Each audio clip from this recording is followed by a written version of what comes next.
Hi, negotiations continued in Atlanta, January 31st to February 2nd. This time there were a couple of new players on the company side of the table. Jay Motzinger, who is the Senior Director, Division Controller of Flight Ops. Ken McKenzie, who is the Chief Operating Officer. However, Ken McKenzie and Tony Lefebvre only attended for a couple of hours on the very first day. Proposals were exchanged for scheduling, sick leave, and hours of service. We did not exchange proposals for the benefits section, but it was discussed.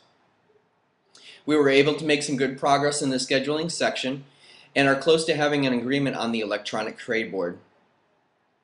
There is an issue currently with the FLICA system, which is the system management intends to use for the trade board. Currently, the system does not allow for a standing bid drop. You would have to resubmit your drop each day until it is picked up by another flight attendant. This is an important component of the trade board, and management is working with the vendor to fix the issue. We believe it can be resolved to our satisfaction. And in management's last proposal for scheduling, they added PBS. And we want to clear up some confusion. The negotiating committee simply entertains all of management's proposals, and management entertains our proposals. This is how the negotiating process works.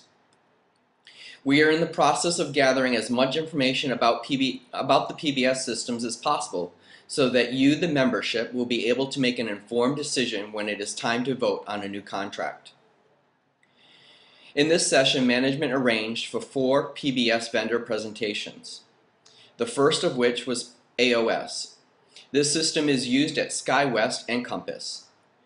ADOPT, which is used at Mesaba, Comair, WestJet, and Pinnacle, and FLICA, which is used at ASA, Republic, Virgin America, and GoJet. The NAVTEC presentation was postponed due to the snowstorm. We understand that there are a lot of good things and bad things about PBS. We will gather the facts and then plan to schedule forums at each of our bases within the next couple of months so that we can pass the facts on to you. However, the company did say they are willing to make it worth our while, and that still remains to be seen. REST continues to be the largest open issue in the section of hours of service. Some good news is that management agreed to some of the items in the sick leave section. But at the same time, they reneged on their agreement of combining our sick leave banks. Their reason for this was because the pilot sick leave use was allegedly skyrocketed since their banks were combined in their new contract.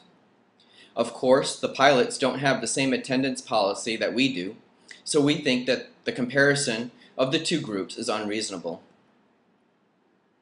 Like I said earlier, the benefits section was discussed, but no proposals were passed. In management's last proposal of this section, our health insurance would be the same as everyone else except the pilots. In the discussion, they indicated that we could keep our current plan, which is the same as the pilots as it is today, if we agree to keep the benefits section the way it is. They went on to say that if we try to make any changes to this section, they will propose to make all of our benefits the same as the general population. Our next scheduled negotiations is for the week of March 14th in Atlantic City.